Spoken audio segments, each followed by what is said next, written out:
Hello and welcome to episode 57 of the Anger Secrets podcast. I'm your host, Alastair Duhs, and over the last 30 years, I have taught over 15,000 men and women how to control their anger, master their emotions, and create calmer, happier, and more loving relationships. As always, I want to thank you for being here. Today, I'll be discussing a topic that is often closely linked with anger, and that is alcohol use.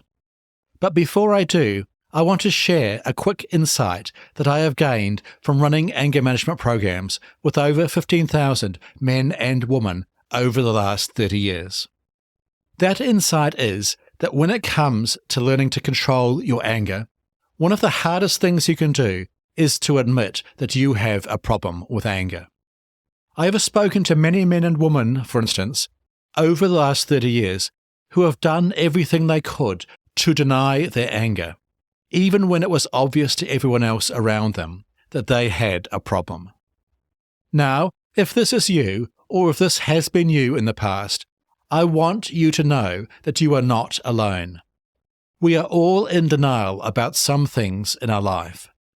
Perhaps we are in denial about our weight, our work habits, our priorities, how we spend our free time, or how much we drink. And that's okay. It's part of being human. The key is to recognize when this denial is getting in the way of making positive changes in our lives. When it comes to anger, it's not easy to face the fact that you have a problem. It's much easier to justify your actions, to blame others, or simply to turn a blind eye to the issue. But by doing so, you are only harming yourself and those around you. That's why I am so excited to have you here today.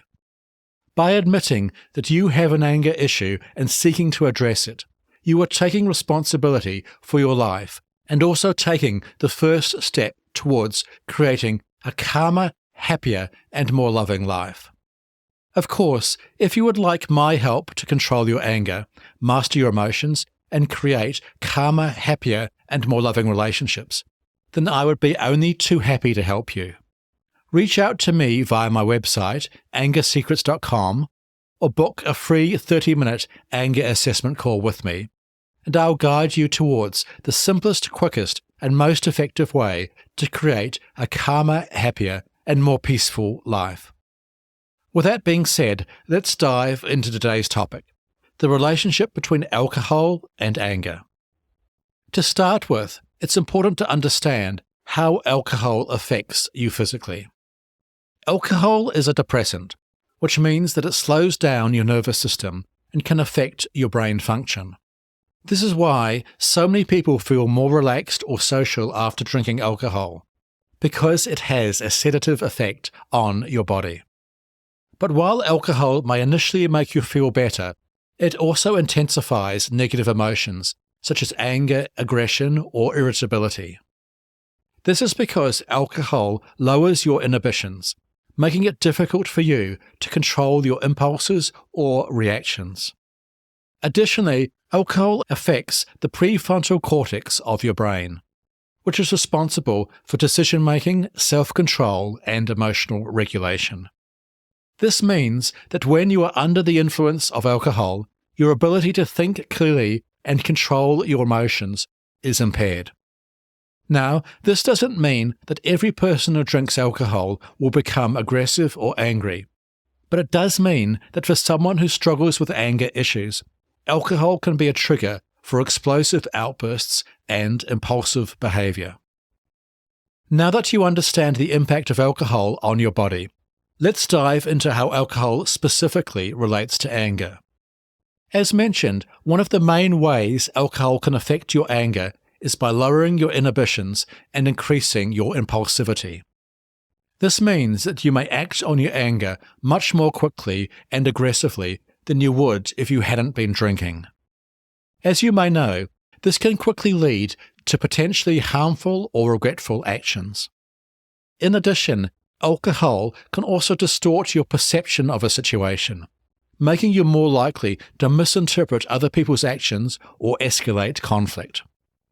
Finally, alcohol can also impact your communication skills and judgment. This can lead to misunderstandings and disagreements that would have been avoided if you were sober. In turn, this can increase feelings of frustration and anger in both yourself and others around you. Now that I've discussed the connection between alcohol and anger, let's discuss some strategies for managing your anger if you are consuming alcohol. Firstly, it is important to be mindful of how much you are drinking and to recognize your limits when it comes to alcohol. As mentioned before, the more alcohol in your system, the harder it is to control your emotions. If you know that a certain number of drinks tends to trigger anger in you, it's best and simplest to limit your alcohol consumption to below this level. For some people, this may mean drinking just 1 or 2 beers instead of a dozen beers, or avoiding drinking spirits such as tequila or whiskey, both of which are known to have a strong effect on many people's emotional regulation. Secondly, if you are drinking alcohol, it is important to have a plan in place for dealing with potential anger triggers while you are drinking. This could involve practicing stepping away from a situation that is causing you frustration, taking deep breaths and counting to 10 before reacting, or only drinking with a trusted friend or family member who can help you calm down if needed. Lastly, if anger outbursts have been linked to your drinking in the past, it is worth considering if any use of alcohol is a healthy choice for you.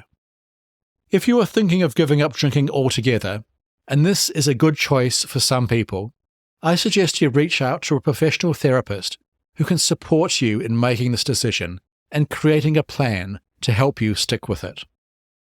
Finally, let's consider a question that I get asked frequently. This question is whether alcohol causes abuse or violence or not. The short answer to this question is that no, alcohol does not cause abuse or violence. Instead, it simply amplifies emotions and thoughts that are already present in an individual. For example, if someone has a tendency to become angry or aggressive when they are sober, alcohol will only intensify those tendencies and make them more likely to act on them. But if someone is generally calm and respectful while sober, it's unlikely that they will suddenly become violent solely due to the influence of alcohol. Another way of stating this is that the root cause of anger for anyone lies in that person's thoughts, beliefs, and learned behaviours. To really address anger issues, it is important to understand these factors and work on changing them, rather than just blaming alcohol or any other external factor that may be blamed for that person's anger. If you would like my help to do this, just reach out to me via my website, angersecrets.com. I would love to help you create a calmer, happier, and more peaceful life. To sum up this episode, excessive use of alcohol can have a significant effect on your anger and overall emotional regulation.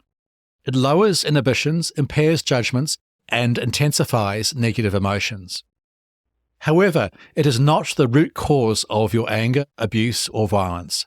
Instead, it only exacerbates existing anger issues. If you struggle with anger and find that alcohol tends to make things worse, it is worth limiting or eliminating your alcohol consumption. Seeking professional help to do this is always a good option. Finally, regardless of your alcohol intake, remember that managing your anger is a continuous process and requires practice, patience, and self-awareness. Keep working on yourself and reach out for help when needed, and you will be well on your way to creating a calmer, happier, and more peaceful life. Okay, thanks for listening to today's episode on alcohol and anger management. I know that this can be a sensitive topic for many, but I hope that you have gained some valuable insights to help you on your journey towards better management of both alcohol and anger. As always, if you have any questions or comments, please reach out to me via my website at angersecrets.com. And don't forget to tune in next week when I share Paul's story, a man who has been courageous enough to address his anger issues and make some fantastic changes in his life. Next, if you found this episode helpful, follow this podcast or head over to your favourite podcast app and leave a rating and review. This will help other people struggling with anger find and benefit from this show. Also, for a free training on how to control your anger, master your emotions, and create calmer, happier, and more respectful relationships, or a free 30-minute anger assessment call with me, visit my website, angersecrets.com. And finally, remember, you can't control other people, but you can control yourself. I'll see you in the next episode. Take care. The Anger Secrets podcast is for general informational purposes only, and does not constitute the practice of counseling, psychotherapy, or any other professional health service. No therapeutic relationship is implied or created by this podcast. If you have mental health concerns of any type, please seek out the help of a local mental health professional.